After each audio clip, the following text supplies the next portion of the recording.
Okay, so we have one more thing. I think we probably could have ended there, but I think there's one more I kind of want to kind of talk about, and is the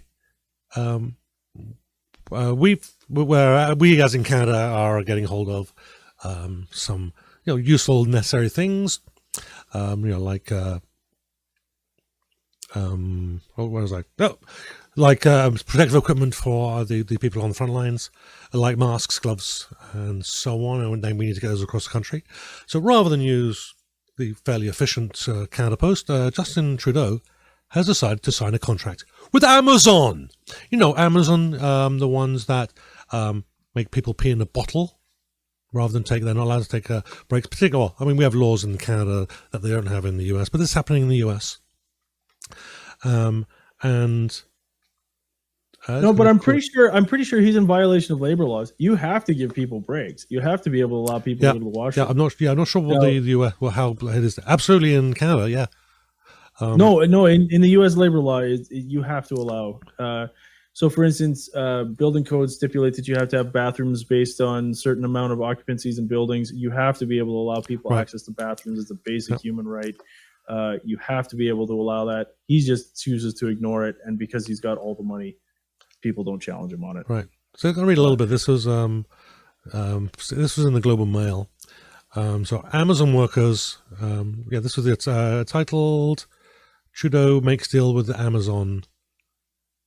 With Amazon to distribute medical equipment. We'll post all these links after the show.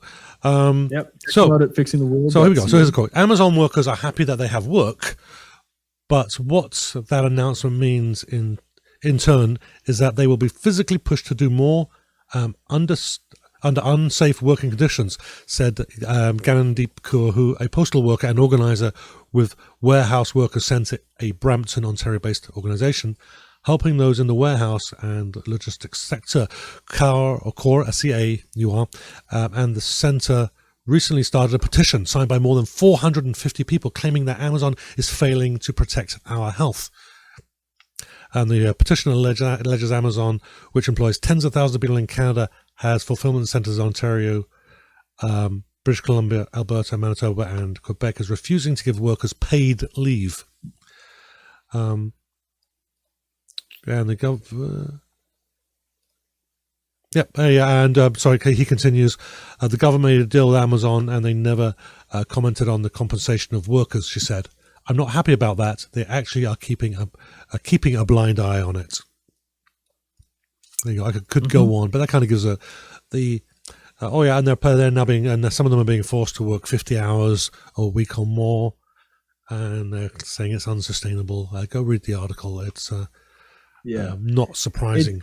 And I'm surprised that stuff's going on in Canada, to be fair. I knew that the horrible stuff was going on in the US, but when I saw this, I hadn't realized it was that bad here in Canada. Oh, it's, So essentially what it's come down to is this. I'm going to use this as a great segue. Shalima said Amazon should be taxed properly. Shame on Jeff Bezos. I was like, if tax evasion and improper taxation is Jeff Bezos' only crime, he is so far ahead of the game right now. That man is like a Dickens antagonist. This guy literally wouldn't care if you drop dead in his factory. Like, he's that callous and that cold, and he has that many political connections that they just wouldn't care.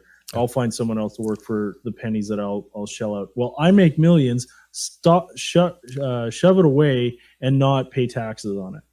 And it just if he's only hit for tax evasion, he's so far ahead of the game.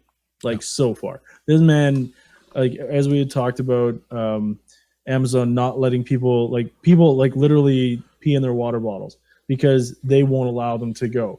Now, you could make the argument that in the next couple of weeks, you're going to have a lot more time and you may have to miss a bathroom break, but that doesn't mean you shouldn't have access to a washroom. Now, this is normal working conditions at Amazon, apparently, is you don't have access to the washroom. So there's a very fine line, and I hope he doesn't say, hey, it's an emergency. You guys should be working harder. There's people dying here. It's like, yeah, well, when you say that from your yacht in the Bahamas with all the medical gear and hand sanitizer, toilet paper, and disinfectant wipes that nobody else can buy, well, I hope your boat sinks, you jackass. Don't ask me how I really feel about that. Yes, I was going to, but I won't now.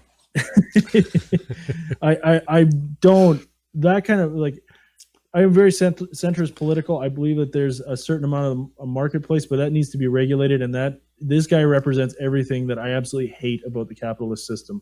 That guy is capitalism's worst and embodied in a person right there. Like when you can almost work your people to death in a year where, in a century where we have labor laws, we got labor unions, where we have human rights and ways to protect people through law, and he just blatantly disregards all that and says, I don't care. If you don't pee in the bottle, I'll fire you and find someone else. Like, that is just like the worst. Like, that's President Trump awful. Yep. Right there. Yes, indeed. Now, what's funny about this was my first thought was Canada. What the hell's wrong with Canada Post? But there's a quote, same article by Matthew Green, or a quote from Matthew Green, NDP critic for National Revenue, Public Services and Procurement. We have an incredibly hardworking team at Canada Post that handles national logistics every day. Privatization can't be the answer. Yeah, so this is, now the article does say they're doing it for, they're not doing it for profits. Like, yeah, right, sure they're not. It is actually a big foot in the door to push out Canada Post, I'm sure, right? I mean, whether or not, I think it's more of a case that Trudeau doesn't want to be responsible for Canada Post staff getting sick, which is a fair enough concern. But why would you why would he not be responsible, if not legally, at least ethically, for the employees of Amazon that we are paying to do this? Yeah, and you know what? This sounds suspiciously like a lot of backdoor legislation, which seems to have been a theme here on this episode of Two Guys Fixing the World. Yeah. Hey, you know what? We're going to legislate that I want you guys to go home because I don't want you to be sick. Look at me.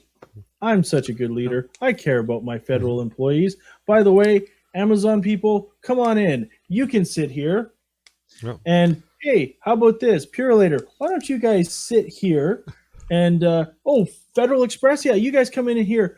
By the way, this is only temporary because everything in politics is temporary, always is temporary, right? Go back 20 minutes into our show here, and you'll find out that it's not. Let's move in all these for-profit things. Do you think they're going to even for a second get them out? Not a chance. This is just another backdoor piece of legislation, and it's not even being legislated.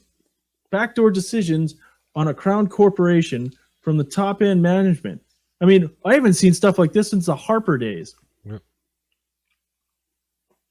It's that bad. I've just compared Justin Trudeau to Stephen Harper. Yeah, working with a Dickensian slumlord, or well, maybe selling war weapons of war to mass murderers. Yep. Wonderful. Let's tally it all up. He's not looking good, is he? In what we've touched on this show whatsoever. Hang on. Yeah. This is the back door to the Manitoba legislature. Now, if you hit the subscribe button now, hit the notification bell, then you won't be surprised when they try to stick something up your back door.